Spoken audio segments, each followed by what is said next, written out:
रहमतुल्लाहि व बरकातुहू।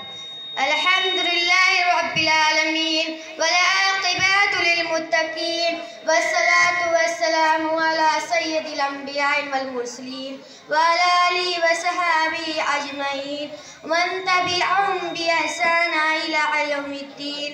अम्मा बाद फ़अऊज़ु बिल्लाहि मिनश शैतानिर रजीम। बिस्मिल्लाहिर रहमानिर रहीम। या अय्युहल्लज़ीना आमनू ला यस्खर कौमुम मिन कौमिन असा अन यकूनु खैरन मिनहुम। क़िबल एहतराम सदर मजलिस और मुअज़्ज़ज़ हज़रात, आज मैं इस सालाना अंजुमन में जिस मौजू पर खिताब करना चाहती हूँ वह है मज़ाक उड़ाने की मुमानियत।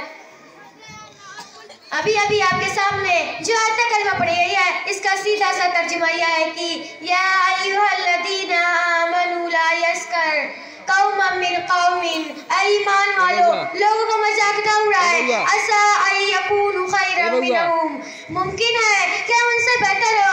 इसी आयत करीमा के जरिए अल्लाह ने लोगों का मजाक उड़ाना और लोगों को हकीर समझने से मना फरमाया है, क्योंकि हो सकता है कि हकीर और कमतर समझने वाले शख्स मजाक उड़ाने वाले के मुकाबले में अल्लाह को ज्यादा पसंद और महबूब हो।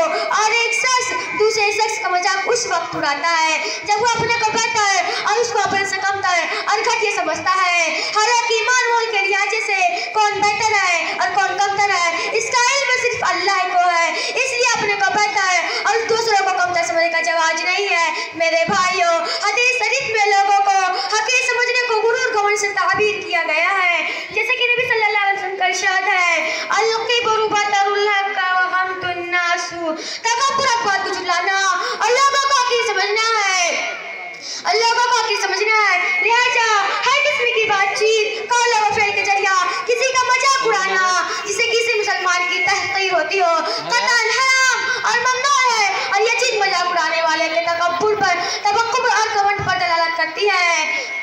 लीजिए एक और हदीस सुनिए और गौर कीजिए।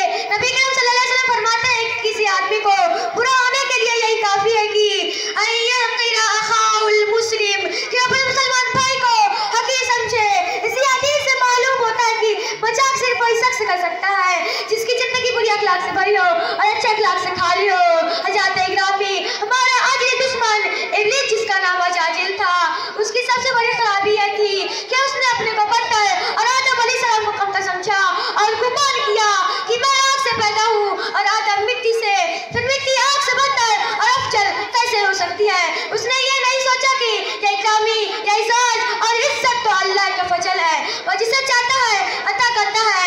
अपने इर्दी गलती कयास के नतीजे में गुमराह हुआ, अल्लाह की रहमत से महरूम कर दिया गया अल्लाह और उसी की लानत का मुस्तहिक ठहरा। इब्लीस की एक बड़ी खराबी यह थी कि उसने ये नहीं सोचा कि यह सजदा का हुक्म कौन दे रहा है। हुक्म देने वाले की असमत व किब्रियाई कतई नजर उसकी सोच आदम की तरफ हो गई, और वह ये सोचने लगा कि अरे मुझे जिसको सजदा करने को दिया जा रहा है वो मुझसे बेहतर नहीं है।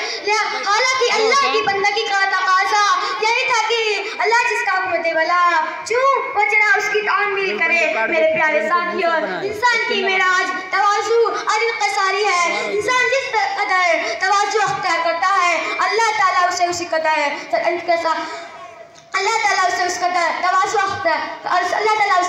सरफराजी अता फरमाता है, और उसके बरखिलाफ जो शख्स तकब्बुर और बर्तरी के गुमान में रहता है अल्लाह ताला उसे रुस्वा और जलील करके छोड़ता है। इसलिए मेरे भाइयों, कुरान मजीद में अपने ऊपर दूसरों को तरजीह देना, उन्हें इज्जत वक़ार की